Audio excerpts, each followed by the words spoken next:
मुझे बड़ा दुख होता है और बड़े अफसोस के साथ ये कहना पड़ रहा है कि भारतीय जनता पार्टी के जो विधायक थे उन्होंने राष्ट्रीय गान का अपमान किया।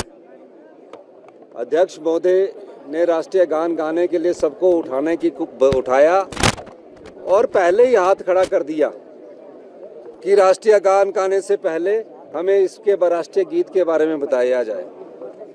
विधानसभा की परंपरा रही है कि राष्ट्रीय गान गाया जाना चाहिए। अभी तक स्कूल में, शिक्षा संस्थानों में राष्ट्रीय गान बड़े सम्मान के साथ गाया जाता है और राष्ट्रीय गीत भी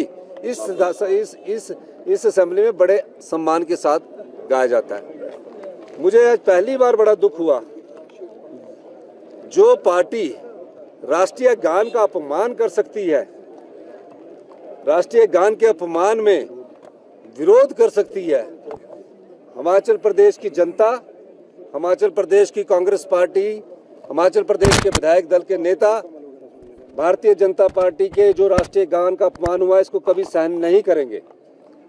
हम प्रदेश में हर जगह जाएंगे कि ये वो बीजेपी है जो राष्ट्रीय गान का अपमान कर रही है। आज सदन का पहला दिन था और आज जो हमारे यहाँ प्रेसिडेंट है, कन्वेंशन है, रिवायत है कि आज पहले अध्यक्ष जो है सभी सामान्य सदस्यों का स्वागत करते हैं, उसके बाद एक सत्र और दूसरे सत्र के अंतराल में अगर कोई पूर्व सदस्य या वर्तमान सदस्य का देहांत हो जाए तो सबसे पहले जो है उनको याद किया जाता है, ऑबिचुरी होती है। फिर उसके बाद जब प्रश्न काल शुरू होता है तब फिर व्यवस्था वगैरह के प्रश्नों की बात।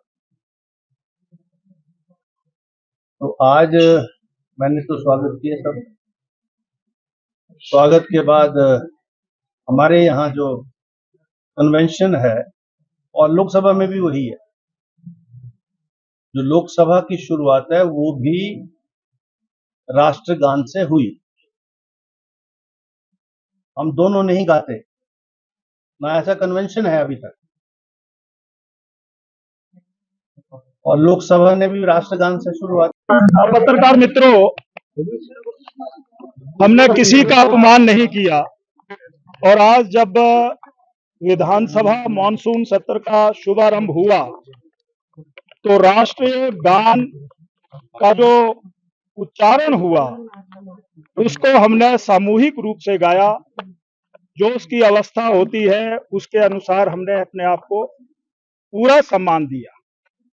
तदुपरांत हमने ऑनरेबल स्पीकर साहब से विनती की कि आप राष्ट्रीय गीत वंदे मातरम जो संपूर्ण रूप से जब कानून के माध्यम से पूरे देश में अब गाया जाएगा उसकी हमें अनुमति दीजिए।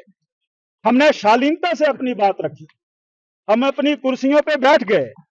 उसके उपरांत ऑनरेबल स्पीकर साहब ने जिन बातों का जिक्र किया, मैं ये कह सकता हूं वो सरासर गलत हैं, क्योंकि हिंदुस्तान की जो पार्लियामेंट है उसने कानून बनाया है, जो हमारा गृह मंत्रालय है उसके द्वारा एसओपी जारी की गई है और जो एक्ट बना है पार्लियामेंट में कानून पारित हुआ उसमें ये कहा गया है कि कोई व्यक्ति हिंदुस्तान का इस तिरंगे की भावना और राष्ट्रीय गीत को लेकर के अपमानित करेगा तो वो इंसल्ट के रूप में 3 साल की सजा का प्रावधान किया गया है।